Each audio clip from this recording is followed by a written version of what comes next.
Mabuti naman at tumating ka sa breakfast date natin. Akala ko nga, Angeline na rin. After what you did to me yesterday, buti ka pinuntahan pa kita dito, no? Sorry na. Pasensya na. Nabigla lang ako eh. Ikaw naman, sa lahat ba naman ng lalaki, si Dax pa yung papatulan mo? Pero, Mom, I think you're right. I think nagkakagusto na talaga ako kay Dax. Ano sabi mo? I mean, it could be a good thing, right? Pag naging kami ni Dax, he'll be on our side. Diba? Kakampi na natin siya.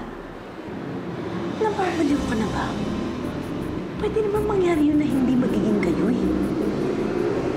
Pasakay mo lang na gusto mo siya. Eh, yun naman yung ginawa ko nung una eh. But I can't help it. Sobrang bait na sa akin. Nung nasa San Legado ako, he kept on calling me. He was making sure na I was eating, I was getting enough rest, enough sleep. This is just a phase. Believe me, akala mo lang na gusto mo si Dax. But you're right in one thing though. He is there for us to do the things that we cannot do ourselves. Alam ko na, papuntahin mo dito si Dax, kakausapin mo siya. Sige na, tawagan mo na.